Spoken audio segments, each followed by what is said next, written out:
Ryan, Jose, Steve, Ty, David, Joseph, Sarah's still with us, Eric, Chloe, John. Who am I talking to? Everyone. I'll be moderating, Tom. How are you? It's good to see you again. Hi. Nice to see you. Pleasure. First of all, I wanted to congratulate you. One extraordinary movie. Thank you so much. I think News of the... I hope so too. I think it's an extraordinary film set in post-Civil War American West that I feel is very relevant today. It talks about healing. It talks about searching for home. I like to think of it as the Mandalorian without lightsabers. Well, before we start the press conference, I just want to remind everyone that News of the World opens in theaters on December 25th and on demand for in-home digital rental from January 15 onwards. And I'll start with a question for you, Tom. Being someone who I believe chooses his projects very carefully and has shown that way over the years, I'm sure there were many reasons to do this film. But what were your reasons? When I read Paulette Jiles' book, there were two things. First of all, the actual job itself, the news reader, the guy who traveled from town to town to enlighten and connect an audience in diverse small towns, Wichita Falls, what have you. I thought that's a job that I would have wanted to have if I had been alive in the 1870s. I thought that would be fascinating.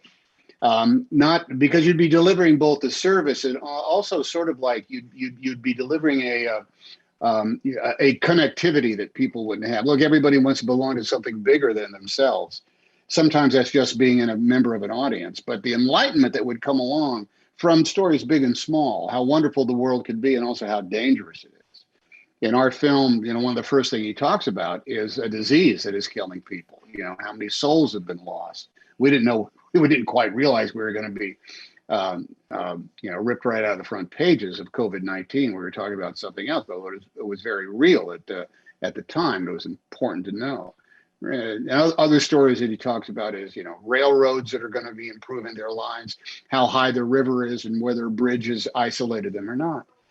It's not so much in the film, but it's still there. There was other places where we talk about Queen Elizabeth and the Brooklyn Bridge and the Cincinnati Reds baseball club. That's kind of like for the subject of a motion picture. That character and that job, I think, is sort of like beautifully internally cinematic.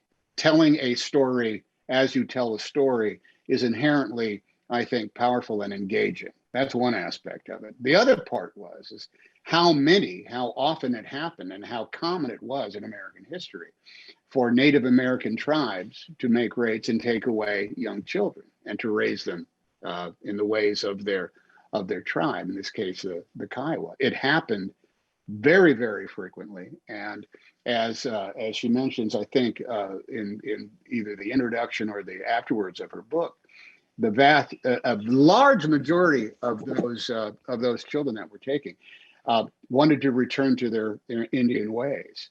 That's extraordinary. That speaks to the nurture versus nature argument that I think is something that we would all identify with somehow. What happened? What would we have thought if we had been those kids, or if we had been the parents of those kids? So right then and there, I think it was a very, very unique movie. There's not an awful lot of Westerns that are made anymore.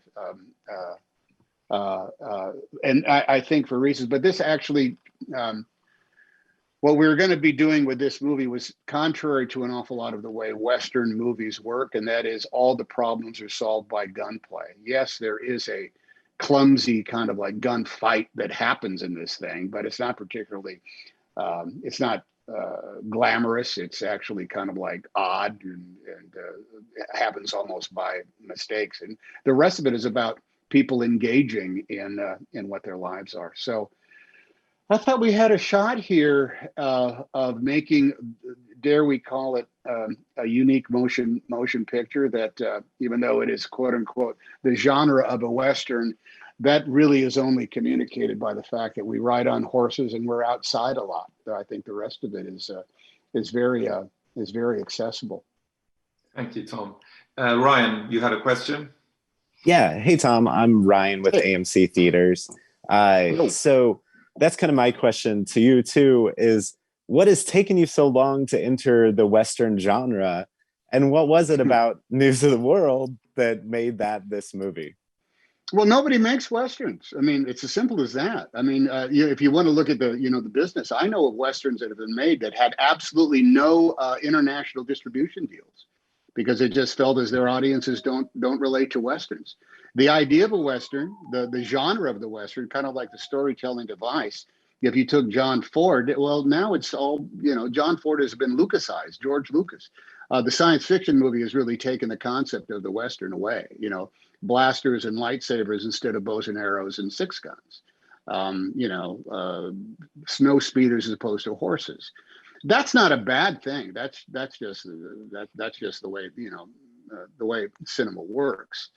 The other thing that goes into it, why hasn't there been what's the scoop of the demise, quote unquote, of the Western? Well, I don't know. Clint Eastwood still makes them on occasion, and they're powerful.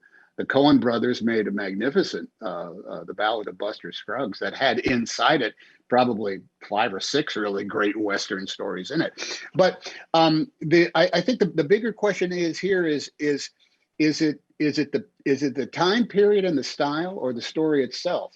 A movie, I think, if you're going to make a Western, it has to need to be a Western in order to have impact.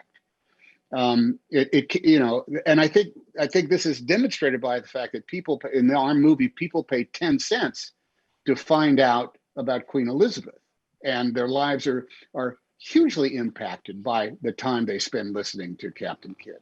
There's a line in the film that I think kind of like lays out the entire logic of the movie, in which Captain Kidd says to Johanna, and she doesn't even understand it, but he says, it's going to take us 6 days to get from here to there. And that means they can only traverse geography as fast as a horse can walk. Unless there's some other contrivance that is put into it in order to impede the progress of the characters in modern times, the Western turns out to be the best way in order to enforce a movie to operate upon that timeline. So, I think it's like, how come you haven't made a Western? It's like people could say, I'd really like to make a Western, in the same way they'd say, I'd really like to make a movie about Irish coal miners. But unless the story about Irish coal miners is actually going to have some important impact, there's no reason to make it. Likewise, there's no reason to make a Western just because you get to wear comfortable clothes and a hat. It has to be about something that's bigger than just what's the word I'm looking for, the genre of the film or the style of the film. So, in all honesty, I don't know that there have been Westerns that have come across the transom in order to make. This might have been the first one that ever became a possible story to do, because why make a Western if you can tell the story in a different way? You have to decide that a movie set in a time period has to be set in a time period for a specific reason. Okay, thank you. That is thematic. Hey, Steve. Hey, this is Steve Weintraub with Collider. I think we can all agree that the movie industry right now is going through a seismic shift, and movie theaters are in trouble. And I'm curious on your thoughts. Do you think that movie theaters are going to survive? And if so, are they just going to be event pictures? All right. Where do you live, Steve? I'm just curious. Los Angeles, where movie theaters have been. Yeah. Right. Okay. Even in Los Angeles, it's a bit hard to go to the movies, isn't it? You got to drive. You got to park. You got to be there at a very certain time. I mean, I love the ArcLight. There's one in Hollywood. There's one not too far away from where I live. There's also a theater that was open that was charging $27 a seat, so then people would bring you the nachos, and they didn't even have a snack bar that you could stand in line. You had to pay $27, and you had to order from somebody, which means as you're watching Rocket Man, as I did, somebody comes by and says, "Can I get you some more cheese on your nachos?" I says, "No, I'm good, man. I'm just watching the movie. I paid $27 for it."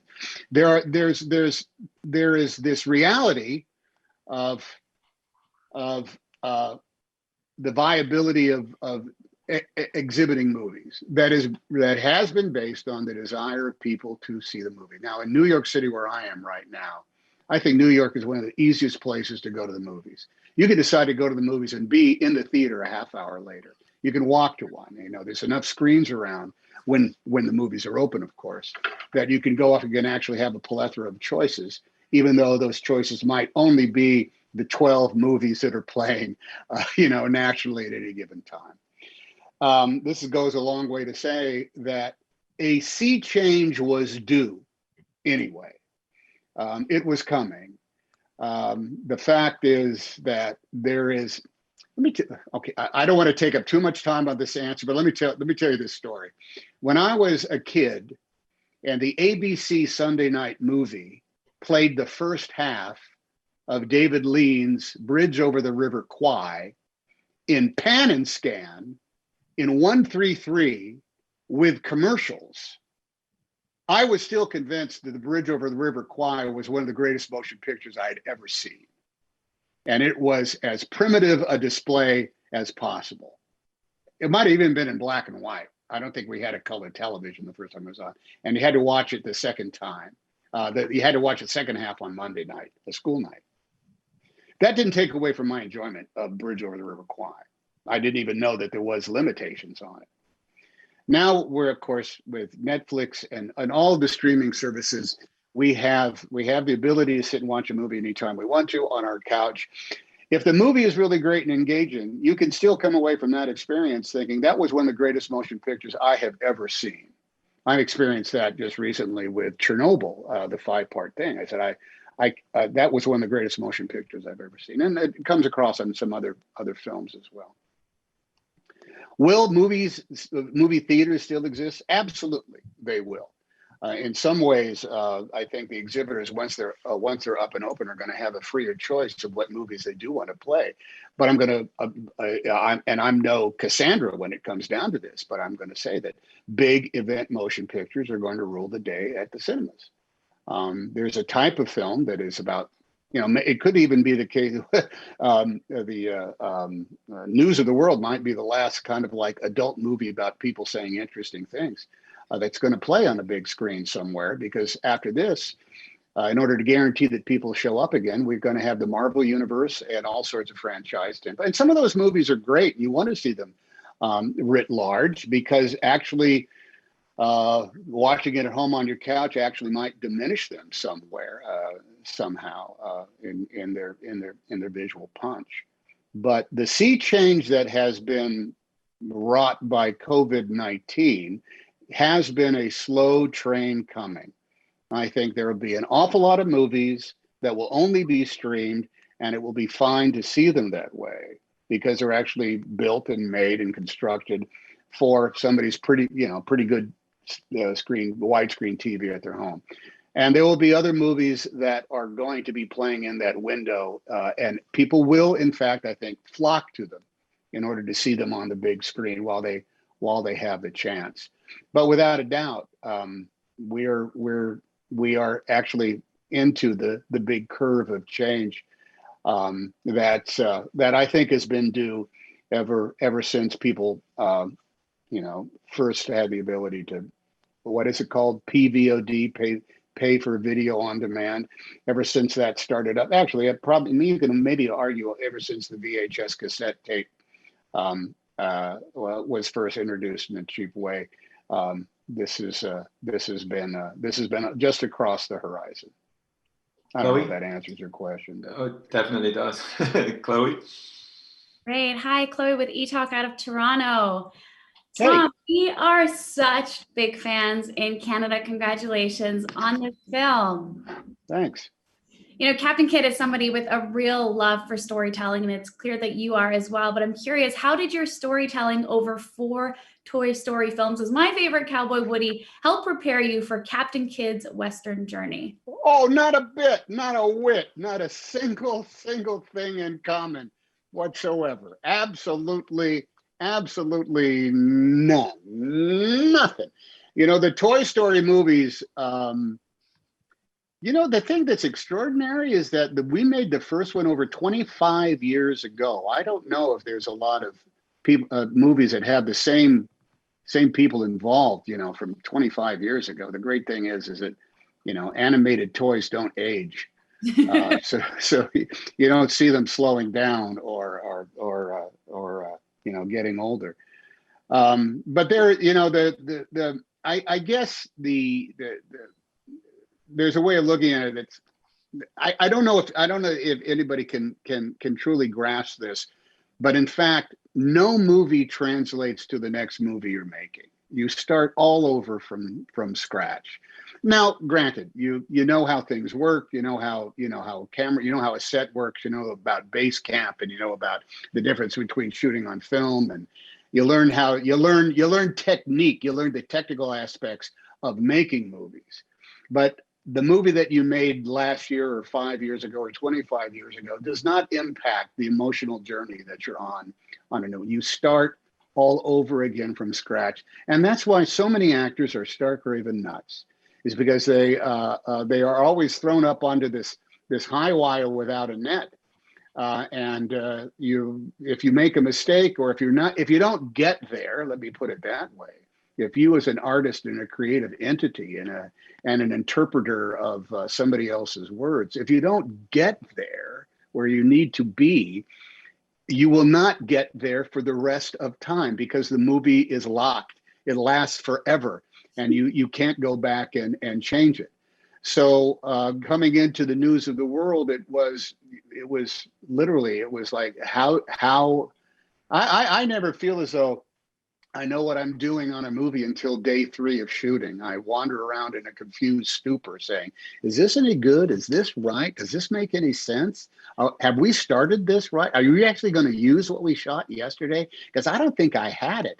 So in order to get there, you just have to have some brand of foolhardy faith in your abilities, and also trust in everybody else that's there to help you pull along. And I will tell you that News of the World, had Helena Zengel not been attached to my hip for this time, it would have been, I don't know how we would have gotten there. We would not have had a movie without her in this. It's not enough to say we had to cast the perfect child actor in this movie. That turns it into like a process, as opposed to finding somebody who could just be Johanna, the way she, or Cicada, as the way she had to be. We didn't act. We didn't work on this movie. We were just the movie. We just behaved throughout the course of the movie, and we had give and take. We talked about everything under the sun, including what we're going to do. We just happened to make a movie during the same day that we spent together. That alone is a brand new, unique experience that I didn't know was going to happen until it started up. So the only way you can go into this is you jump out of a plane and you hope that you had a parachute on, because you might have forgotten it. It's terrifying, but yeah, it is. It is terrifying. It is terrifying. Eric? How's it going, sir? Eric Eisenberg for Hey, Eric. Cinemablend. Thank you so much for taking the time today. This is kind of actually a follow-up to that, to your answer, not intended as, but I'm curious just about your opportunity working with Paul Greengrass again, because this is your second time after working on Captain Phillips. It is a radically different film, but what is also notable about Paul Greengrass's involvement is he is a journalist. He's a documentarian, and I'm curious just about the influence that had on the experience, other than the whole free fall out without a parachute part. Well, Paul makes these movies that are about experiential. He does not. He uses an observational camera, not a subjective one. He certainly did on Captain Phillips, and the way we worked on Captain Phillips was truly about procedure and behavior. There's a script and there's a story without a doubt, but all of that stuff has to happen in a real universe, on a real ship, and on the real sea. So a lot of what we were doing was based on truly the physical universe that we were living in. News of the World is different because it does have lighting. It does have the presentational telling of the stories. It does have performances inside it. And it does have the artifice of, outside and horses opposed to cars, and there's absolutely no modern conveniences. So in that regard, Paul, the day, I'll tell you this story. The first day that we shot the telling of the news, the first news performance, the first drop in a dime and good evening, hello, ladies and gentlemen, I'm Captain Jefferson Kyle Kid, and I would like to share the news of the world with you. Let us start with, how many people are dead of cholera. We were halfway through the shooting day, and we ended up sitting on the wooden sidewalk of one of our western towns. And we went at it, he and I, about what these performances of readings of the news meant. And I was hell-bent on authenticity and the real news and the real stories and almost of a dry perspective and presentation of them. And he was bent on on the connecting of the audience, of the inspiring of the audience, of the reading of the audience, and of the enthrallment of the audience with what this news was. And we went like this for a bit, because he was saying, you must understand, you are putting on a show to bring people together. And I was saying, Paul, you've got to understand, I am reading the news to bring people together.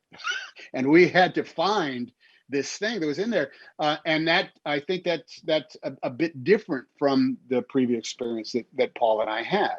Now, inside that was this new combination of Paul's lighting and Darius Wolski's, cinematography that did require, light reflecting off the water and hitting marks and, the horizon lines and not shooting until golden hour and things like that, which was contrary to what we had done on the Captain Phillips thing.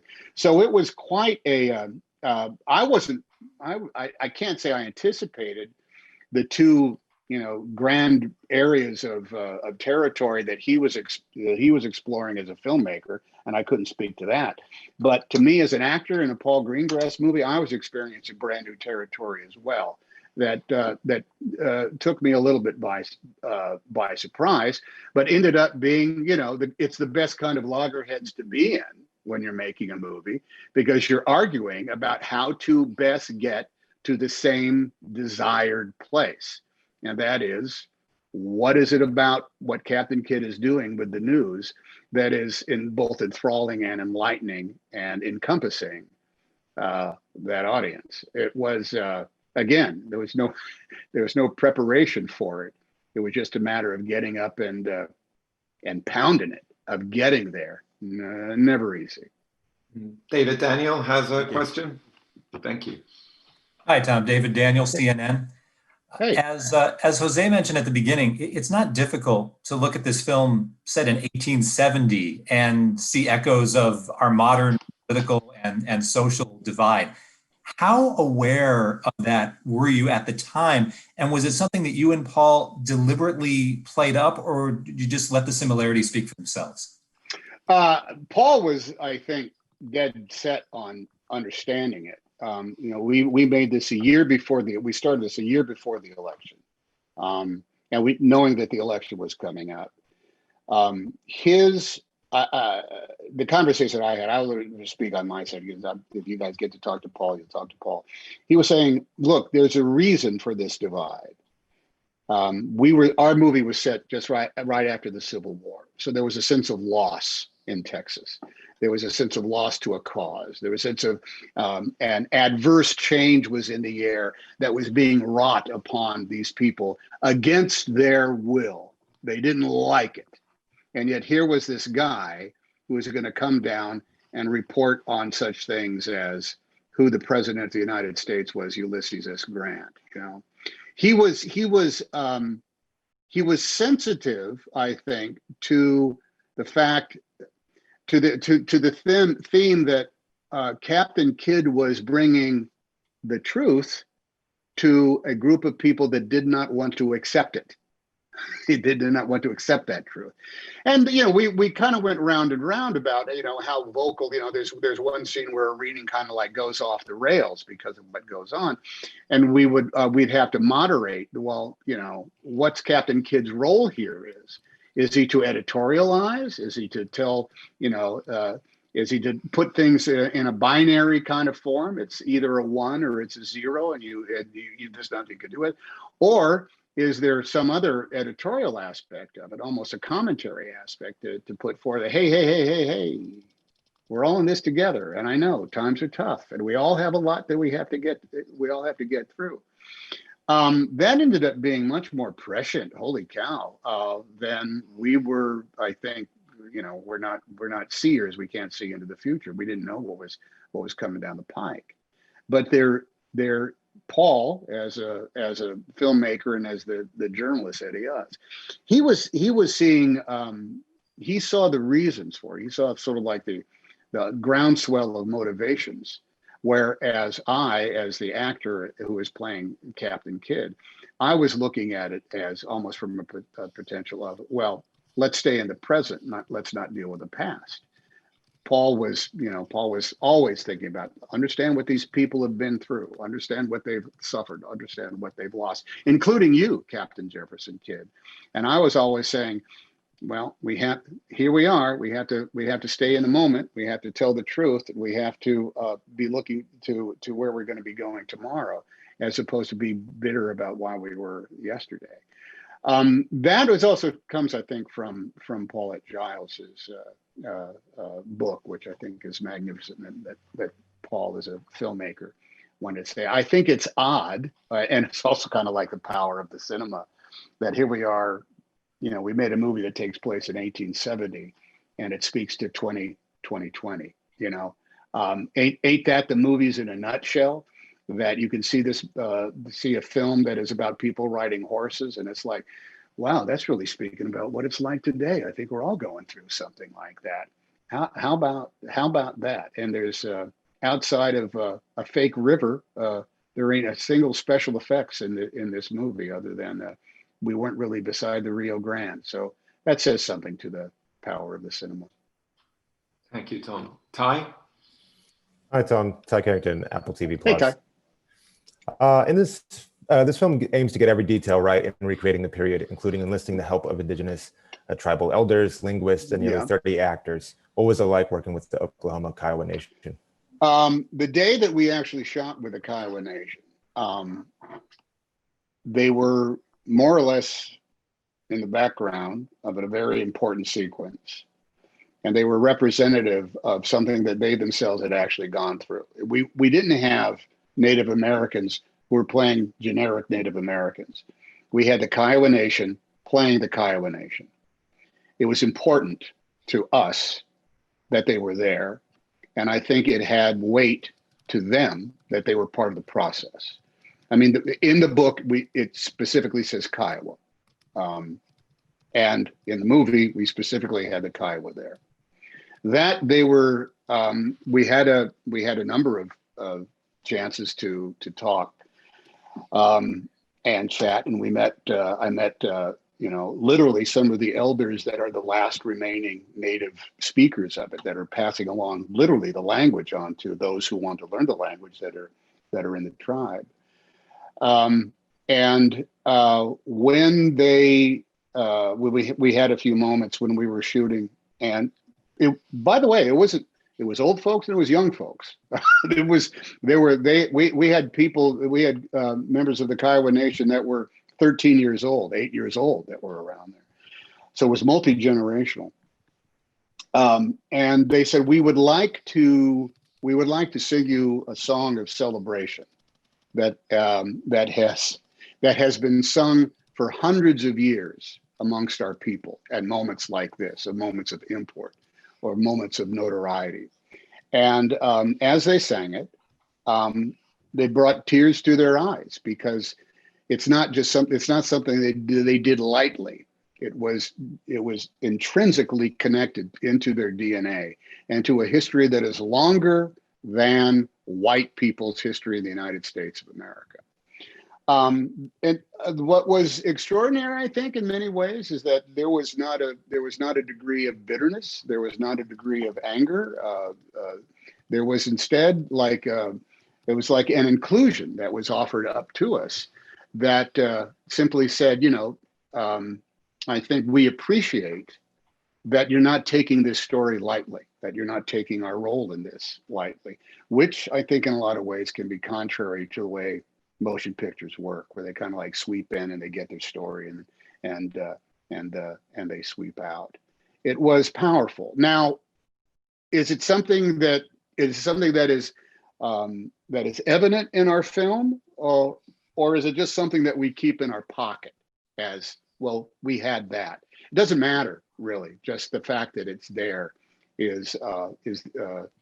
has value all into it. So whether it's important or not, whether it where it's connected to other audience members know of it and appreciate it, isn't nearly as important as the fact that Paul and the team and us as filmmakers put it there in the first place, and made it not just a priority, but the priority for the entire movie. It had to be the Kiowa, and we had to have the Kiowa do it for us. Last but not least, Joseph, you had a question? Yes. Hello, Mr. Hanks. First of all, congratulations on the film. Amazing job. Question I have is, what intrigued you the most about Captain Kidd, and what was it that you wanted to bring to the character that wasn't necessarily found on the page, whether it be in the novel or in the script? He is an extremely haunted man by his entire life, and you get it. You find out the specifics of it when you read Paulette Jiles' book. I rail against backstory in a lot of films, because I think it can be reduced to just kind of like a cinematic tool, as opposed to something that an intrinsic part of the narrative. And I don't think you must never shortchange the narrative. And if you got to make it a little harder, then make it a little harder, for crying out loud. Why take shortcuts? Paul was huge on the history of his Civil War. Understand, Captain Kidd fought for the South, for Texas. Whether he believed in it or not didn't matter. He went off and he saw horrible things. He did horrible things.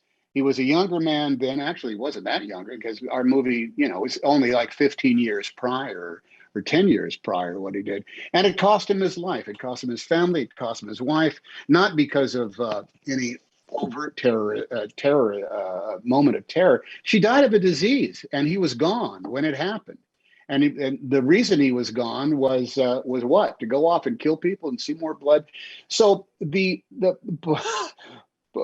Paul saying, he's haunted, he's haunted. There's a burden. It's hard to continue along. It's hard.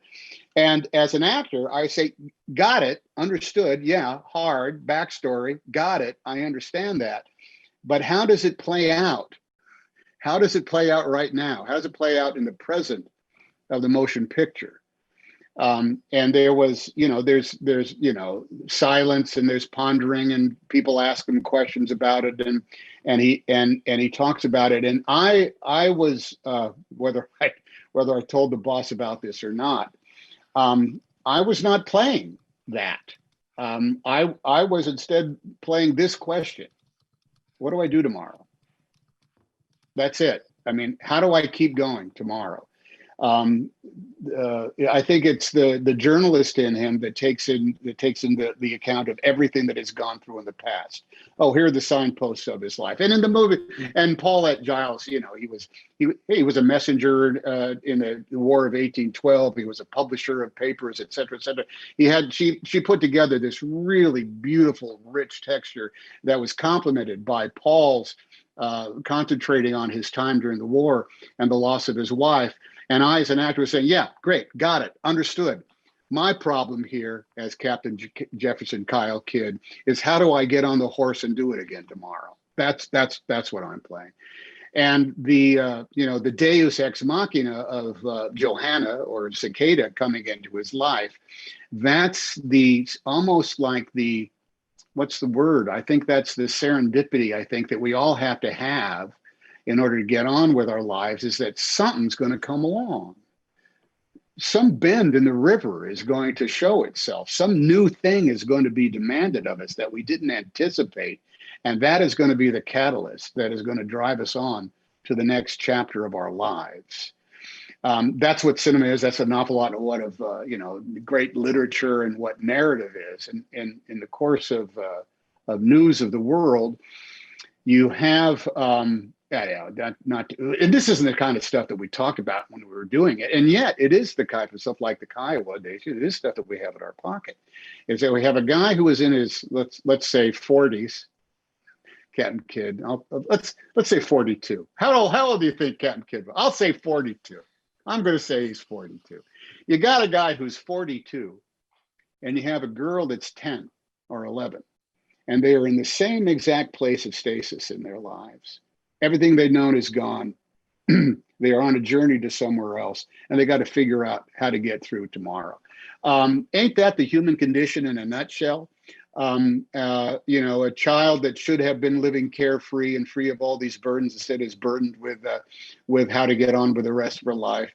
And Captain Kid, who should be living out, some better glory days than he is, instead is thrust into a daily existence that is almost hand to mouth. That's pretty powerful stuff if you can bring it all together and in one story. And it's not a caper. It's not about a box of money, and it's not about control of the universe. And it's not about, there is a bad guy element to it, but that's actually taken care of like halfway through the movie, And in a Western, it didn't come down to, gunfight at Apache Pass or, a shootout on Main Street or the bad guys have arrived on a train. It's about about getting a girl home and a guy going home itself and realizing that it's neither of those things to either of those characters. That's if you can make that work, you just might have a movie that can play in movie theaters until the 15th of January, where it's available on paid VOD, and might have people interested in participating in it. Well, Tom, I think you really did make it work. Thank you for today. Thank you, all of you, for participating. And thanks very much, guys. Congratulations. Thank you. Nice talking to you all. I enjoyed the questions. We'll do it again.